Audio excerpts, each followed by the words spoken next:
BBC আন্তর্জাতিক সংবাদে আপনাদের সবাইকে স্বাগতম। এই মুহূর্তে আমাদের হাতে এসে পৌঁছানো ইরান, যুক্তরাষ্ট্র এবং ইসরায়েলের সকল ধরনের যুদ্ধের নতুন আপডেট আপনাদেরকে জানিয়ে দিব। শুরুতেই থাকবে সংবাদ শিরোনাম, এরপর বিস্তারিত। চীন সফরে যাচ্ছেন ট্রাম্প, আলোচনায় যেসব বিষয়। ট্রাম্পকে খুশি করতে ইরান প্রস্তাব লেখে না। আমি এখনো বলিনি ইরান যুদ্ধ শেষ হয়ে গেছে, বললেন ডোনাল্ড ট্রাম্প। দর্শক, এতক্ষণ শুনছিলেন সংবাদ শিরোনাম, এখন বিস্তারিত।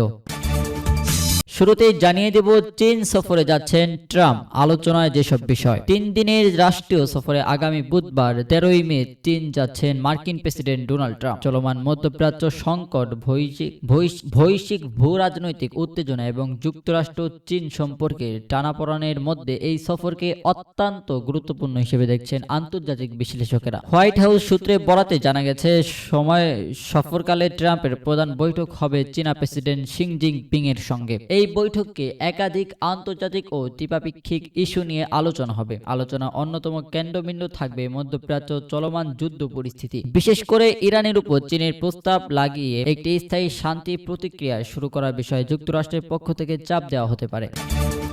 এরপরে আপনাদেরকে জানিয়ে দিব, ট্রাম্পকে খুশি করতে ইরান প্রস্তাব লেখে না। যুদ্ধবিরতি নিয়ে ইরানের সর্বশেষ প্রস্তাব প্রত্যাখ্যান করায় যুক্তরাষ্ট্রের প্রেসিডেন্ট ডোনাল্ড ট্রাম্পের বিরুদ্ধে এবার কড়া প্রতিক্রিয়া জানিয়েছে তেহরান। বিষয়টির সঙ্গে সংশ্লিষ্ট সূত্রের বরাতে ইরানের আধা সরকারি সংবাদ সংস্থা তাসনিম নিউজ বলেছে, ট্রাম্পকে খুশি করতে ইরানের কেউ কখনো প্রস্তাব লেখে না। সূত্রটি আরও জানায়, ওয়াশিংটনের আগের প্রস্তাবটি তেহরান প্রত্যাখ্যান করেছেন, কারণ ইরানের মতে সেটি ছিল ট্রাম্পের অতিরিক্ত দাবির কাছে আত্মসমর্পণ করাতে চাপ প্রয়োগের চেষ্টা। সূত্রটি আরো বলেন, ট্রাম্পকে খুশি করতে ইরানের কেউ কোনো পরিকল্পনা করে না। আলোচক দল কেবল ইরানি জাতির অধিকার রক্ষার বিষয়টি বিবেচনায় রাখে। ট্রাম্প এতে অসন্তুষ্ট হলেও বরং ভালো।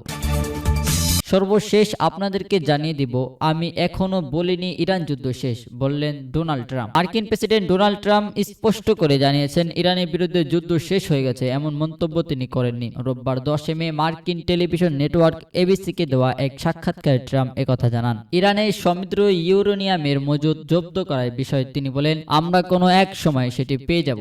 আমরা যা চাইব তাই, এর উপরে আমাদের নজরদারি রয়েছে। ট্রাম্প বলেন, ইরানের উচ্চ মাত্রায় সমৃদ্ধ ইউরেনিয়াম এখন দেশটির পারমাণবিক স্থাপনার ধ্বংস হিসেবে নিচে থাকতে পারে, তবে সেটি নিয়ে উদ্বিগ্ন নয় যুক্তরাষ্ট্র। তিনি আরো বলেন, পুরো বিষয়টি মার্কিন সামরিক বাহিনীর নজরদারিতে রয়েছে। ইউরেনিয়ামের কাছে কেউ যাওয়ার চেষ্টা করলে তাকে উড়িয়ে দেওয়া হবে বলে সতর্ক করেন ট্রাম্প।